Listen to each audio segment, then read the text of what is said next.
Muy buenas tardes, mi nombre es Hugo Patricio Salinas Sandazo, estudiante de la Maestría en Derecho Penal y Criminología de la Universidad Bicentenaria Aragua UBA. En este momento les voy a hablar acerca de las medidas alternativas al cumplimiento de la pena.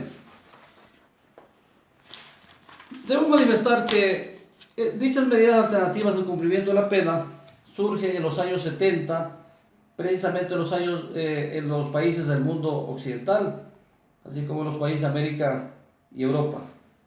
Magali Vázquez define a las medidas alternativas al cumplimiento de la pena como verdaderos beneficios del procesado. En esta etapa ya ha sido desvirtuado la presunción de inocencia. El artículo 272 de la Constitución de la República Bolivariana de Venezuela determina con claridad y precisión que el Estado garantizará un sistema penitenciario que asegure la rehabilitación del interno o interna, sobre todo con respeto a los derechos humanos. Para ello, el establecimiento debe contar con espacios para el trabajo, el estudio, el deporte y la recreación. Asimismo, el artículo 51 de la Constitución de la República del Ecuador establece o reconoce los derechos de las personas privadas de libertad. Y como he manifestado inicialmente, en esta exposición voy a hablar de las medidas alternativas al cumplimiento de la pena, y son las siguientes.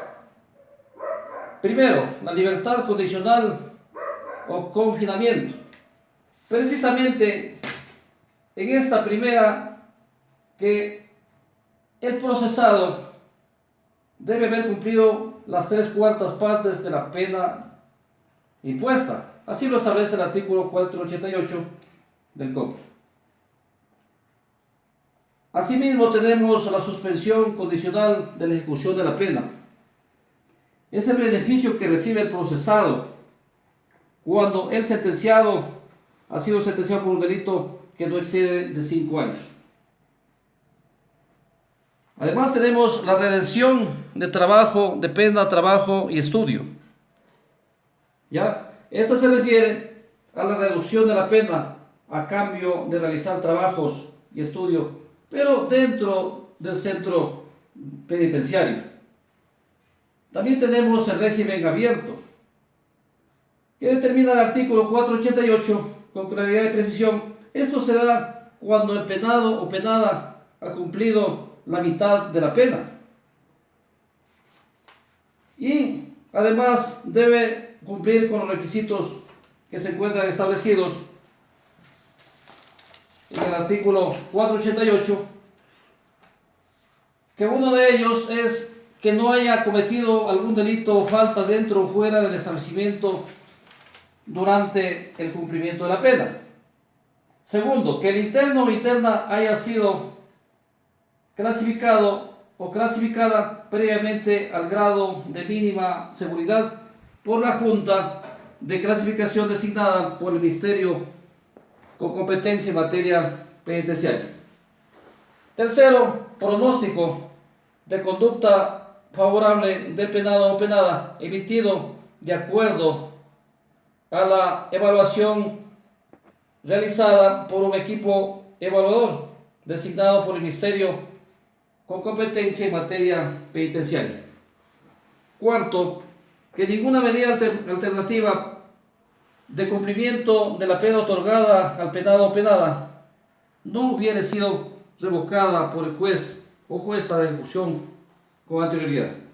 Quinto, que no haya participado en hechos de violencia o alteren la paz del recinto o del régimen penitenciario.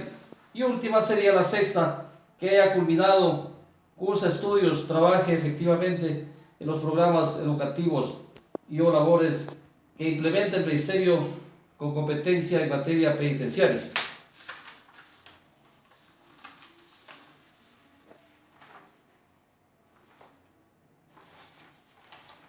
¿Cuáles son o cuáles deberían ser las estrategias o recursos que el Estado o centros penitenciarios debería contar.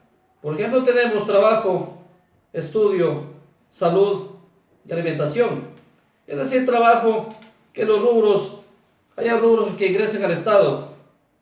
Estudio, que se capacite a los reos de acuerdo a su capacidad intelectual. Salud, implementar la atención desde el ingreso del centro penitenciario. Y alimentación, control de alimentación para el desarrollo físico de todos y cada uno de los reos. Asimismo, tenemos cómo se debería manejar el sistema penitenciario.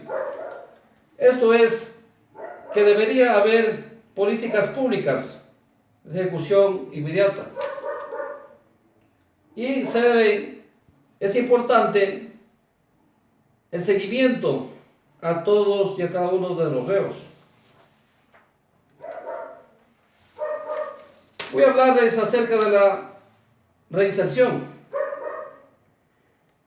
Para el Ministerio de Justicia y Derechos Humanos es tarea fundamental desarrollar una estrategia de reinserción social colectiva, para la cual se han delineado una serie de medidas, como por ejemplo, como el envío de una ley de ejecución de penas, el mejoramiento de oferta educacional, laboral y psicosocial en los recintos penitenciarios del país, el fortalecimiento de las alianzas público-privado y otra serie de iniciativas para la modernización. Además, se podrá impulsar el proyecto de ley que crea el Servicio Nacional de Reinserción Social y Adolescentes y una reforma integral a la ley sobre responsabilidad adolescentes, especialmente en lo relativo a las sanciones y al acceso de los programas de reinserción social juvenil. Y para concluir, voy a hablar acerca de las conclusiones. En el ordenamiento jurídico constitucional de Venezuela promueve la flexibilidad de utilizar penas alternativas, de reducir hasta donde sea posible el encarcelamiento de las personas, así como la variante que los sancionados a privación de libertad trabajen en regímenes menos cerrados, como las comunidades agrícolas, y que el trabajo pueda funcionar como medio de redención y de reducción progresiva del sancionado. Y finalmente, el proceso de reinserción social del delincuente está previsto en las normas venezolanas y puede ser considerado como un derecho del sancionado para voluntariamente reincorporarse a la sociedad. Muchas gracias.